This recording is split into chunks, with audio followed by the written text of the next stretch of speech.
All right, Alchemists, let's talk. So, first of all, if you haven't downloaded Disney Plus and watched The Mandalorian, you have homework to do. The Mandalorian changes the history of Star Wars forever. We are in no way affiliated with Disney, but it is your homework as an alchemist to watch The Mandalorian so that we can talk about it in our chats.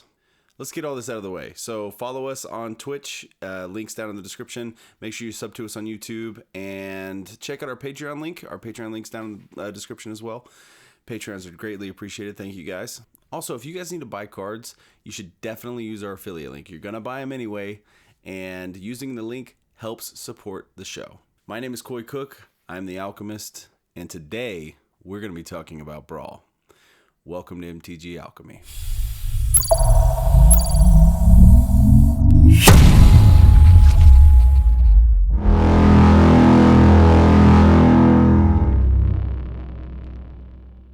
Okay, so let's talk about this for a second. The difference between like standard and modern compared to Brawl and EDH, the main difference is the camaraderie of it, right? You get to sit around a table with 4 people or more, right? We sit around a table full of 10 people sometimes and play Treachery, an alternate version of Commander, and it just brings everybody together. You know, we have big cookouts here at my house, and everybody will get together after we eat, and we'll sit down and we'll play Magic, and it's just so much fun, and it embodies everything that I think Magic is. And yeah, so if you don't play EDH or Brawl, I definitely suggest you start and get a play group that eventually becomes family.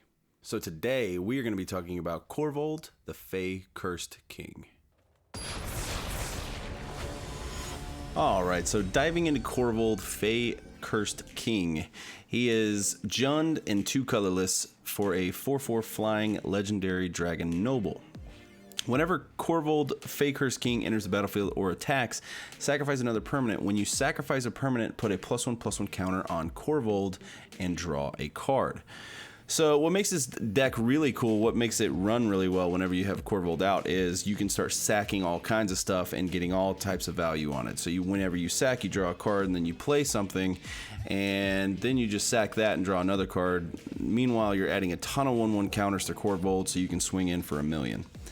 So an obvious first choice for a 1-drop in this deck is Cauldron Familiar. Cauldron Familiar is a 1/1 for 1.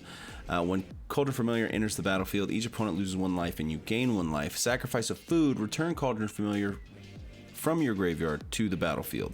And what pairs with this really well is, I'm sure all of you know already just from playing Standard, is Witch's Oven. Witch's Oven is a 1-drop artifact. Tap it, sacrifice creature, create a food token. If the sacrifice creature's toughness was 4 or greater, create two food tokens instead. So what makes these really cool with Korvold is when you sacrifice the Cauldron Familiar, you're sacrificing it, so you're getting a +1/+1 on Korvold, and you're drawing a card. And then if you have Witch's Oven out, you can sacrifice the cat to the oven, getting a +1/+1, drawing a card, and then you get a food, and then you sack the food and another +1/+1 counter on Korvold, plus drawing another card. So you're getting all types of card advantage with Witch's Oven and Cauldron Familiar by itself. And then, you know, as much food as you can generate, you can sack those for 2 mana. Korvold goes up, and you draw more cards. You kind of see where I'm going with this. So Falmer Knight is another 1/1 for 1, but it's got an adventure. Tap 3, Profane Insight, draw a card, and lose a life, and then you can play him for 1, and he's got Death Touch. He's a really good 1-drop, plus he's great for sacking to our king. The next one is Knight of the Ebon Legion. I think everybody just kind of knows by now that Knight of the Ebon Legion is really, really good and really strong in any standard format. But Knight of the Ebon Legion is a 1/2 for 1, but his ability is 2 colorless and a black, and then he gets +3/+3 and gains Death Touch until end of turn. And then at the beginning of your end step, if an opponent lost 4 or more life this turn, put a +1/+1 counter on Knight of the Ebon Legion. So it's really easy to get counters on him with Korvold, just because Korvold's in the air and Korvold's swinging for a ton. So unless they've got flying defense, then you're pretty much going to get your counters on Knight of the Ebon Legion. Then what's really fun about this deck is stuff like Claim the Firstborn. I almost thought about putting Act of Treason in this deck, and I might have. Did I? No, I don't think I did. I don't think I went with it. So Claim the Firstborn is really cool because it's a 1-drop sorcery. Gain control of target creature with converted mana cost 3 or less until end of turn. Untap that creature. It gains haste until end of turn. So you steal something with Claim the Firstborn, swing in with Korvold and the creature that you stole, and then when Korvold attacks, you can just sack their creature so they can't do anything with it, and then Korvold gets bigger and you draw a card. So Claim the Firstborn is really cool, and I might even end up adding Active Trees into this deck just because it's a cool interaction. The next one is Grim Initiate, is a 1-drop for 1/1 for 1.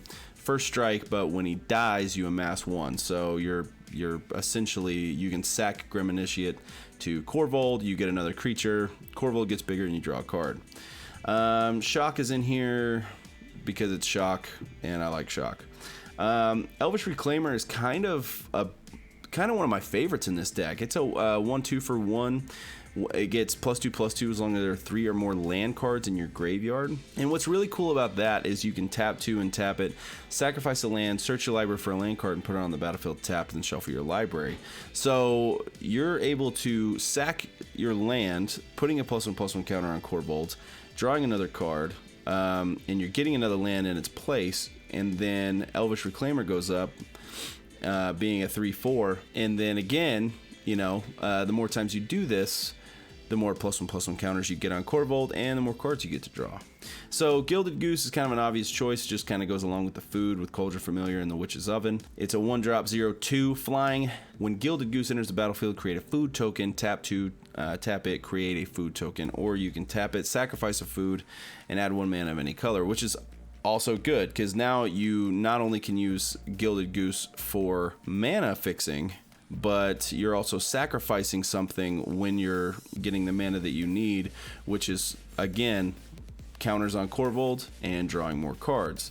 So one thing that I did find really interesting about some of the cards that I was looking through when I was building this deck was Wand of the Vertebrae.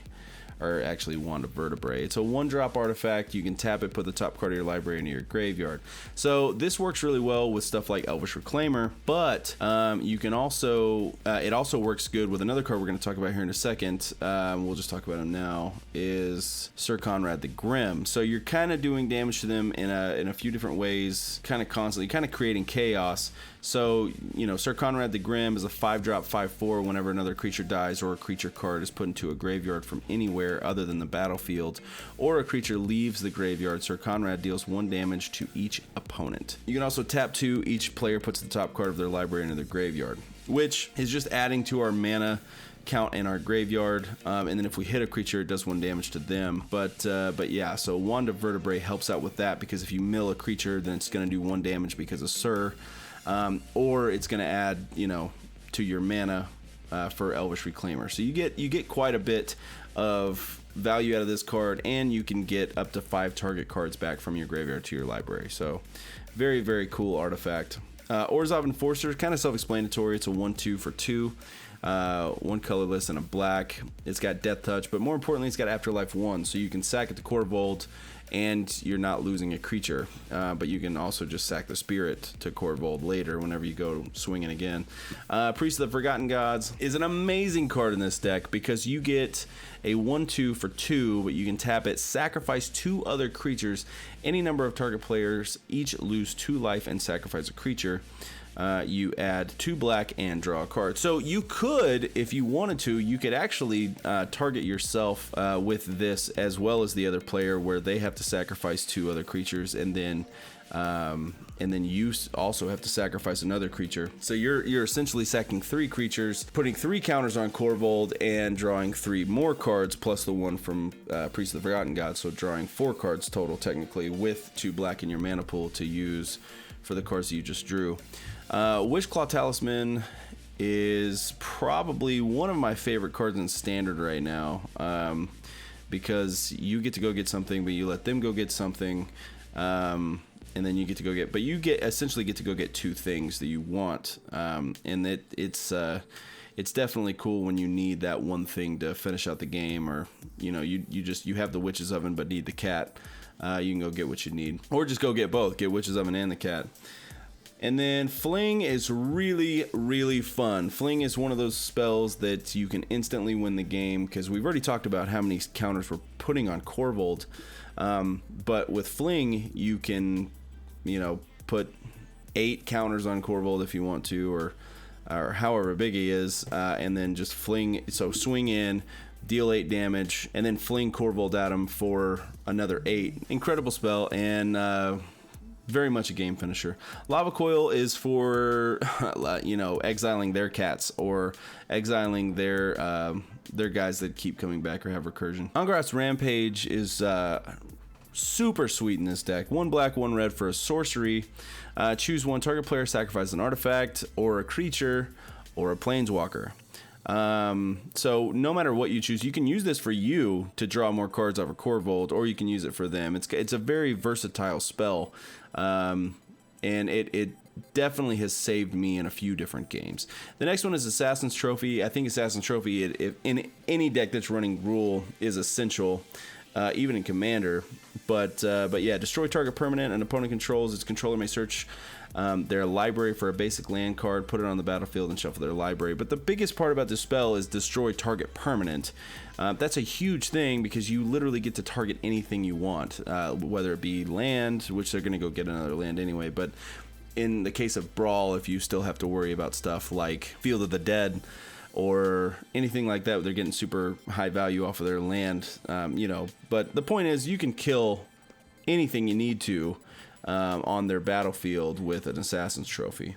So next up is Collision Colossus. So Collision, it's also a very versatile spell, because you can do 6 damage to a target creature in the air, or you can do Gruel, and target creature gets +4/+2 and gains trample until end of turn, which is, again, it's a really cool thing to pair with Fling, because Korvold's already big because you've already sacrificed all this stuff.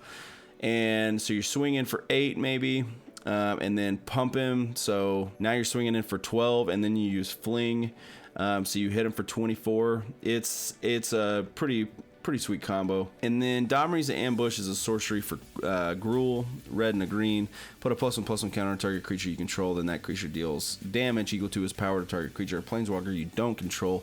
Super good for Korvold, because they're not fighting, so Korvold's not taking any damage. So you can literally just, it's literally just a kill spell.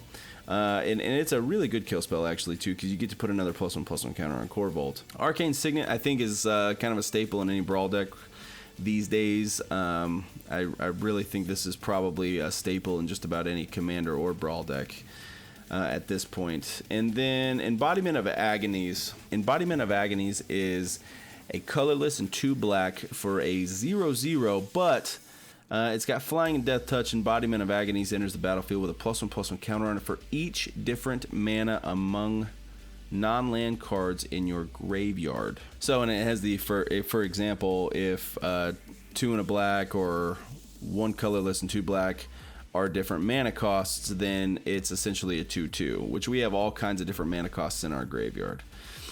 So Embodiment of Agonies can get fairly large. And then Midnight Reaper, I don't even think I have to explain why this is in the deck, but it's a 3-drop 3/2. Whenever non-token creature you control dies, Midnight Reaper deals 1 damage to you and you draw a card. So since we're sacking a bunch of stuff with Korvold anyway, so now we're drawing cards and getting card advantage, whether we're sacking the creatures or the creatures are dying.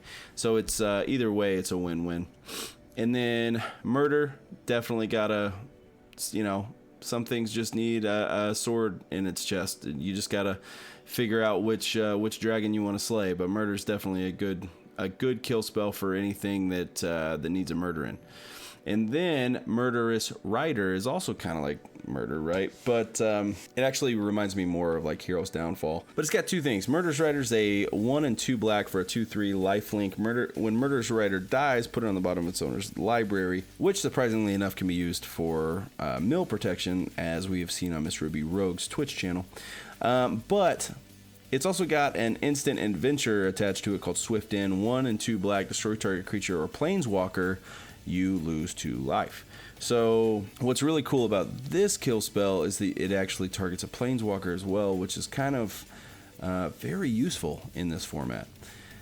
Rotting Regisaur is a 3-drop 7/6. So I'm pretty sure that's self-explanatory as to why that's in the deck. But at the beginning of your upkeep, discard a card. This is in the deck to put pressure on your opponent. And then if you need to, you can sack it to Korvold or whatever you need. But a 3-drop, a 7/6 on turn 3 is kind of a huge deal. Bone Crusher Giant is a 4/3 for 3, 2 and a red. Whenever Bone Crusher Giant becomes the target of a spell, Bone Crusher Giant deals 2 damage to that spell's controller. And then it's also got an Instant Adventure, 2-drop Stomp. Damage can't be prevented this turn. Stomp deals 2 damage to any target. So these are spells that we're just using for either kind of an evasion type strategy if we need to, kill something real quick to get in for 7 damage with our Rotting Regisaur or anything else, or just make sure that one of our creatures doesn't die, or make sure that we're going to trade with the opponent with a creature, stuff like that. Judith the Scourge Diva. So this is a 3-drop 2/2. Rakdos and a colorless. Other creatures you control get +1/+0. Whenever a non-token creature you control dies, Judith the Scourge Diva deals 1 damage to any target. So all of our stuff is dying all the time. So whenever our stuff dies or gets sacked, Judith's going to deal 1 damage to our opponent. And it just makes the whole thing a lot worse. Same thing with Mayhem Devil. Whenever a player sacrifices a permanent, Mayhem Devil deals 1 damage to any target. So we're sacking all the time, which makes Mayhem Devil the perfect choice for this deck. Price of Fame. Spell costs 2 less if it targets a legendary creature. Destroy target creature and then surveil 2. So it helps us look at our deck, and we get to destroy a creature off of it. Definitely a good add. Rankle, Master of Pranks. I think this is probably one of the best creatures that we could have added to this deck, and the reason is because it's a 4-drop 3/3, and it's got flying and haste. But whenever he deals combat damage to a player, we choose 1. Each player either discards a card, or each player loses 1 life and draws a card, or each player sacrifices a creature. We are literally always going to choose sacrifice a creature in most cases, because they have to sack a creature, which helps us, and then we have to sack a creature, which also helps us.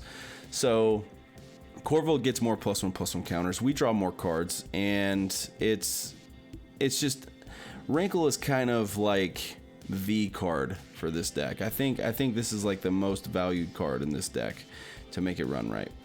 Spawn of Mayhem. Spawn of Mayhem's a 4-drop 4/4 flying and trample. That's kind of part of the biggest deal. But at the beginning of your upkeep, Spawn of Mayhem deals 1 damage to each player. When you have 10 or less life, put a +1/+1 counter on Spawn of Mayhem. It helps get in the air, especially when you can put more +1/+1 counters on it, because it's got trample. So yeah, he's definitely going to be doing tons of damage. Beast Whisperer is another way for us to gain card advantage. Every time we cast a creature, we draw a card, and then every time we sack a creature, we draw a card. So we're drawing all kinds of cards. Beast Whisperer is definitely a good add for the deck. 4-drop 2/3. Definitely add that in. Questing Beast, I think, goes in literally any deck that runs green. If you're running green, you better be running Questing Beast, because if you're not, you're doing yourself an injustice, because he's a 4/4 for 4, but he's got Vigilance, Death Touch, and Haste. Questing Beast can't be blocked by creatures with power 2 or less. Combat damage that would be dealt to creatures you control can't be prevented. Whenever Questing Beast deals combat damage to an opponent, it deals that much damage to target Planeswalker that player controls. So not only are we getting in damage, but we're also taking out their Planeswalkers. Questing Beast is just a beautiful card. Beautiful art, beautiful card, beautiful things, beautiful abilities. It's just a beautiful card. Now moving on to the Planeswalkers. Vraska Golgari Queen is a 4-drop with 4 loyalty Planeswalker, legendary Planeswalker. Her uptick is a +2. You may sacrifice another permanent. If you do, you gain 1 life and draw a card. So now when you uptick Vraska, you're sacrificing another permanent, and then you're gaining a life and drawing 2 cards because of Korvold. Neg 3, destroy target non-land permanent with converted mana cost 3 or less. That helps you, kill spells are good, right? Well, on a Planeswalker, they're even better almost because they're kind of a constant thing. And then her neg 9, which we probably won't ever use, is you get an emblem whenever a creature you control is dealt combat damage or deals combat damage to a player. That player loses the game. But honestly, you're probably never going to be using that ability. I don't think anybody ever uses Planeswalkers for their ultimate ability, but it's there. It's there to have and use if you can. Sir Conrad, we've kind of already gone over, but Sir Conrad's definitely a good ad. Liliana, the Dreadhorde General. Whenever a creature you control dies, draw a card. So again, more like die triggers, die effects, and card advantage, because card advantage is kind of everything. Uptake is create a 2/2 black zombie creature token, which you can set to Korvold, which is beautiful. Neg 4, each player sacrifices 2 creatures. This helps wipe their board. It helps wipe their board. While at the same time, you get to sacrifice 2 creatures, drawing more cards and putting more counters on Korvold.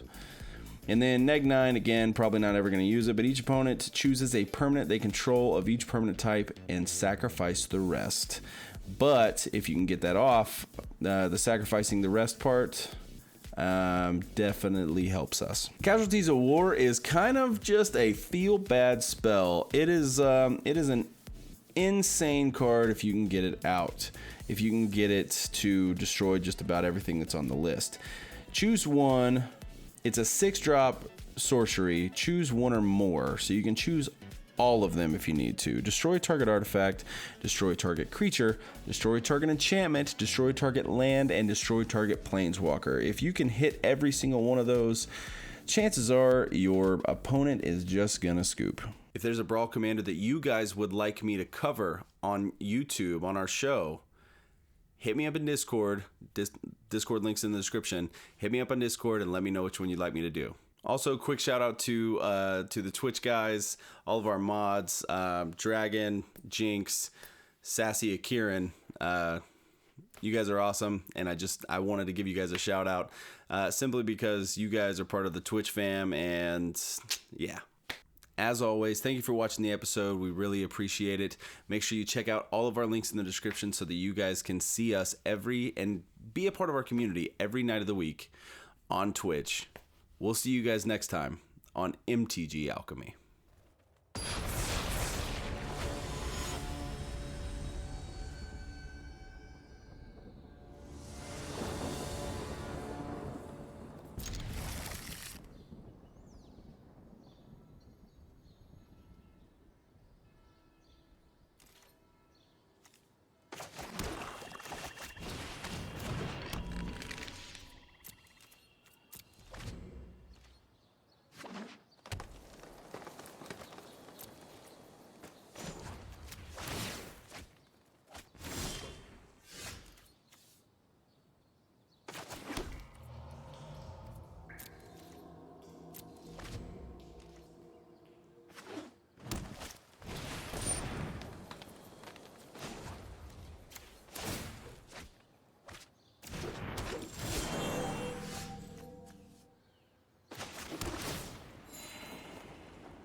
My army will envelop this world.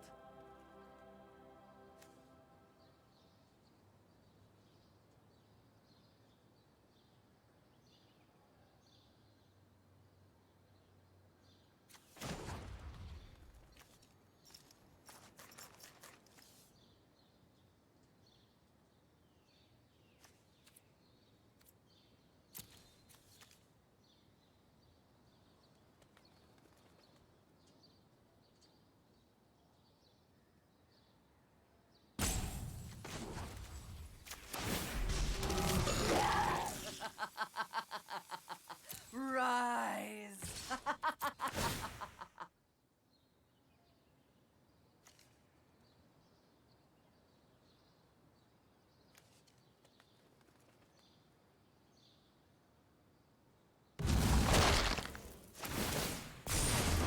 find a use for you later.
Waste not, want not.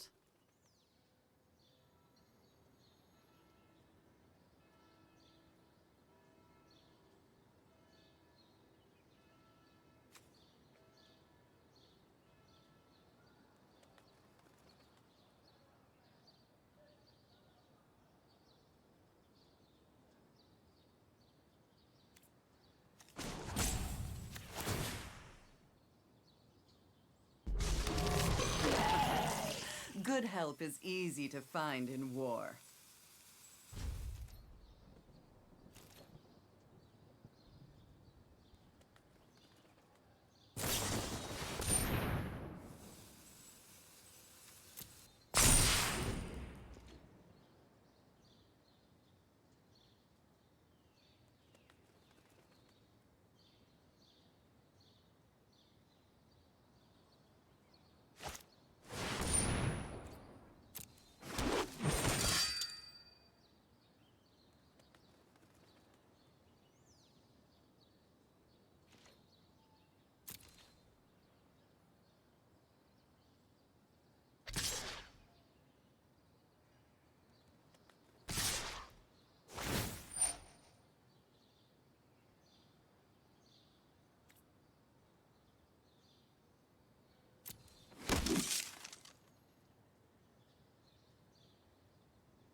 Back off!